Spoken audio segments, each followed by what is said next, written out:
बस दोस्तों, आप सबका एक बार फिर से स्वागत है आपके अपने YouTube चैनल सत्य सनातन में। एक बार कपिल मिश्रा जी ने एक ट्वीट किया था कि आंदोलन था मंडियों का लेकिन बन गया वो पाखंडियों का। हालांकि उसके बाद में बहुत सारी गंदगी अपने दिमाग में भरकर रखने वाली फिंगर जीवी यानी कि स्वरा भास्कर ने उसको अपने ऊपर भी ले लिया था। लेकिन कुछ एक फेक एक्टिविस्ट आंदोलन जीवियों ने इस पूरे के पूरे आंदोलन का ही भट्टा बिठा दिया है। जनता वहां पर देखने को नहीं मिलती है।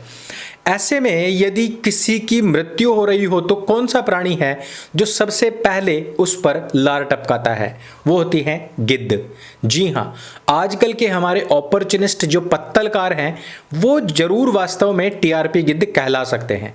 लेकिन एक और प्रजाति है जिसको ये देख करके मुंह में लार आ सकती है और वो होता है भेड़िया, जो हड्डियां तक चबा जाता है। और उसकी संज्ञा हम दे सकते हैं देश की सबसे प्राचीन पार्टी को। आज जहां पर जगह जगह आंदोलन हो रहे हैं, लोग बाग घरों से निकल रहे हैं, वो एक फेक नैरेटिव ही सही लेकिन एक हुजूम तो है। उस हुजूम को भुनाने के लिए आज सबसे पहले कौन सी पार्टी सबसे आगे मिलती है?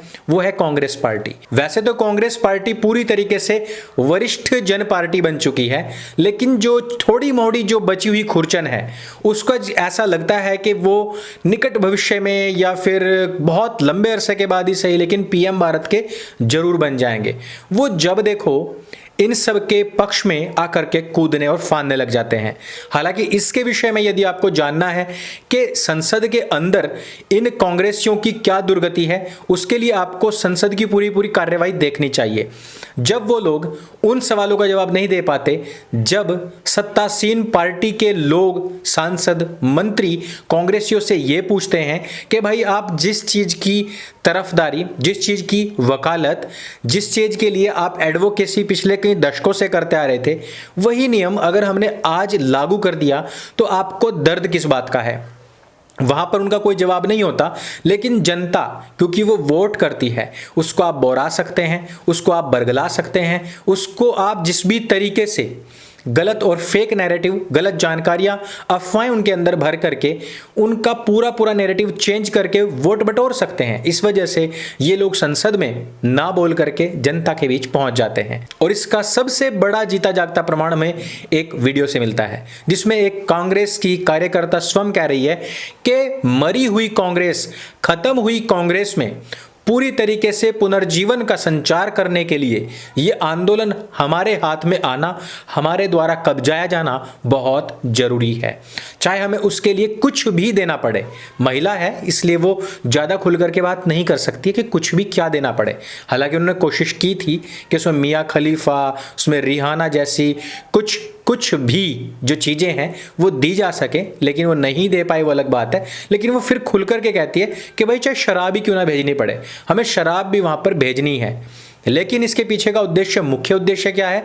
मरी हुई कांग्रेस को एक बार फिर से जिंदा करना, यानी कि नकली गांधी खानदान की बची हुई खुरचन जो बची हुई है उनको, और जो कार्यकर्ता, जो बचे खुचे कार्यकर्ता हैं उनको ये लगता है कि कंकाल हो चुके पंजे को कुछ ऐसा मोटिवेशनल स्पीच दिया जाए कि जिसको सुन करके वो खूनी पंजा एक बार फिर से उठ जाए।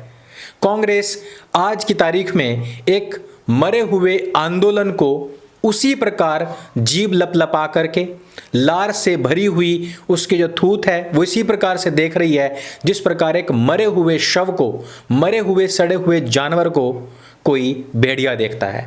जो गिद्ध हैं वो इसको नोचने में लगे हुए हैं। इनका एक ही उद्देश्य है और वो है कि इनका पेट भर जाए, देश जाए भाड़ में। अब हम बात कर लेते हैं दिशा रवि, निकिता जैकब और शांतनु की। निकिता जैकब फंस चुकी है। जूम पर हुई मीटिंग की पूरी डिटेल्स दिल्ली पुलिस ने जूम से मांग ली है। व्हाट्सएप से सारे के सारे मैसेजेस रिकवर किए जा रहे हैं। जितना भी डिलीटेड डेटा था वो फोरेंसिक जांच में रिकवर हो रहा है। इस जांच में यह बात सामने आई है कि यहां पर जो लोग मिले हैं, जिन लोगों की कस्टडी बढ़ी है, जिन लोगों को रिमांड पर लिया गया है, उन्होंने देश में जो लोग शामिल थे इस पूरे के पूरे षड्यंत्र के पीछे, उन लोगों का नाम खोलना शुरू कर दिया है। अब आप भी समझ सकते हैं कि अब दिशा रवि के गिरफ्तार होने के बाद में, निकिता जैकब के गिरफ्तार होने के बाद में, या फिर शांतनु के पीछे भागते हुई पुलिस को रोकने के लिए किन लोगों के ट्वीट्स आए हैं, किन लोगों के पेट में सबसे ज्यादा दर्द हुआ है, किन लोगों को इसमें सबसे ज्यादा आपत्ति है। आप लोगों को भी पता है कि जिस समय पर यूपीए 2 की गवर्नमेंट चल रही थी, उस समय पर एक ट्वीट चिदंबरम के सुपुत्र के ऊपर करने मात्र पर उसको गिरफ्तार कर लिया गया था। यह वही कांग्रेस है जिसने महाराष्ट्र के अंदर शव सेना को एक ऐसा इंजेक्शन दिया है कि कोई अगर उद्धव ठाकरे को उद्धव ठाकरे कह दे, जी ना लगाए, उसके ऊपर भी कार्रवाई हो जाती है। यह कांग्रेस का ही वो इंजेक्शन है। यह वही कांग्रेस है जो इंडिया को इंदिरा मानती थी और इंदिरा को इंडिया मानती थी। यह वही कांग्रेस है जिसने 75 में इमरजेंसी लगा करके पूरे देश को फुटबॉल की तरह अपनी पैर की जूती की नोक पर रखा है। यह वही कांग्रेस है जिसने हमेशा देश के अंदर अनार्की की है। यह वही कांग्रेस है जिसके शासनकाल में सबसे ज्यादा आपातकाल लगे और सबसे ज्यादा राज्यों की सरकारें बर्खास्त की गई। ये वही कांग्रेस है जिसने जबरदस्ती की योजनाएं चला करके देश का भट्टा बिठाया, और जो आज अन्नदाता की बात कर रहे हैं, जो आज करदाता की बात कर रहे हैं, सबसे ज्यादा यदि मार पड़ी तो इन्हीं कांग्रेसों के शासन काल में पड़ी है।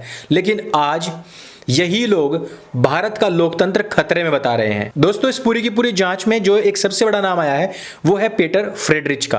पुलिस का मानना है कि 2006 जब यूपीए की गवर्नमेंट थी तभी से ही ये टारगेट पर था, और ये जो व्यक्ति है इसकी एक संस्था है इन्फो वार ऑपरेशन, यानी कि किसी भी देश के अंदर वॉर पैदा करना, एक गृह युद्ध पैदा करने का इनका काम होता है। किस तरीके से वहां पर एक स्ट्रेटेजी बनाई जाए जिससे कि गृह युद्ध छेड़ा जा सके। इस बंदे को हायर किया था भिंडर, जिसका नाम है भजन सिंह भिंडर, और ये जो भजन सिंह भिंडर है ये आईएसआई की K2 डेस्क का प्रबल समर्थक भी है और उसका प्रस्तावक भी है। ये आईएसआई से मिला हुआ है, उससे मिलता है पीटर फ्रेडरिच, और वहां से ये इन्फोवार ऑपरेशन, इन जो खुफिया जानकारियां होती हैं उनका लेन देन यहां से शुरू होता है, और इस पूरी की पूरी टूल किट में इसका प्रयोग होता है। इवन जब ये लोग पकड़े जाएं तो हमको किस तरीके से एक ट्विटर स्ट्रॉम लाना है कि लड़की 21 साल की है, लड़की इनोसेंट है, किस प्रकार से हमें लोकतंत्र को खतरे में बताना है, किस प्रकार से हमें नरेंद्र मोदी को पूरी तरीके से टारगेट करना, उसके ऊपर बिलो द बेल्ट हमला करना है, उसकी पर्सनल लाइफ को उठाना है, और उन सब का घालमेल बना करके हमें आंदोलन में पिरोना है, और अपना जो अल्टीमेट टारगेट है कि भारत को पूरी तरीके से तोड़ करके यहां पर बाल्कनाइजेशन किया जा सके और खालिस्तान का जो पार्ट है वो अलग लिया जा सके, पूरी की पूरी तैयारी उसकी है। लेकिन यहां पर लोग यह बताना भूल जाते हैं अक्सर कि 21 साल की जो लड़की है, अगर उसको बच्चियों वाला ट्रीटमेंट चाहिए तो प्लीज बच्चियों वाले ही काम करे। देश को तोड़ने वाले आतंकवादियों की एज हो चुकी है आपकी, उस तरीके के काम करेंगे तो वही ट्रीटमेंट होगा जो उन आतंकवादियों के साथ में हुआ है। तो दोस्तों, इस वीडियो का मकसद है आप लोगों को यह बताना कि दिशा रवि और ग्रेटा थनबर्ग के बीच में हुई बातचीत का जो वीडियो अभी सामने आया है वह हम पिन कमेंट में आपको दे देंगे, वहां पर भी आप इन सब चीजों को सुन सकते हैं। किस प्रकार से ये मरी हुई कांग्रेस एक बार फिर से भले ही देश को तोड़ करके, भले ही देश को बदनाम करके, भले ही लाल किले के ऊपर हमला करवा के, भले ही मासूम किसानों की जान को दांव पर लगा करके किसी भी प्रकार से अपने मरे हुए इस पार्टी के अंदर जान फूंकने का कार्य किस नीचता, किस हद तक गिर करके काम कर रही है, और किस प्रकार से पीटर फ्रेडरिच हो, भिंडर हो, इनके आईएसआई से सीधे संबंध, उनके सीधे संबंध टूल किट से, और टूल किट का सीधा संबंध दिशा रवि और पूरे के पूरे भारत में चलने वाले फिलहाल के इन्वायरमेंट से जुड़ा हुआ है। यदि वीडियो आपको अच्छा लगे, जानकारी से भरपूर लगे, तो इस वीडियो को सबके साथ में शेयर अवश्य करें, और लोगों को बताइए कि खालिस्तान के सबसे बड़ा समर्थक जस्टिन ट्रूडो कनाडाई, वो आज भारत को ही पूरे विश्व का संकट मोचन बता रहा है। उन गद्दारों के तो अपने भी गैर हो जाते हैं जो अपने ही देश को खाने में लग जाते हैं। मेरे संग बोले सत्य सनातन वैदिक धर्म की जय। जय हिंद, वंदे मातरम।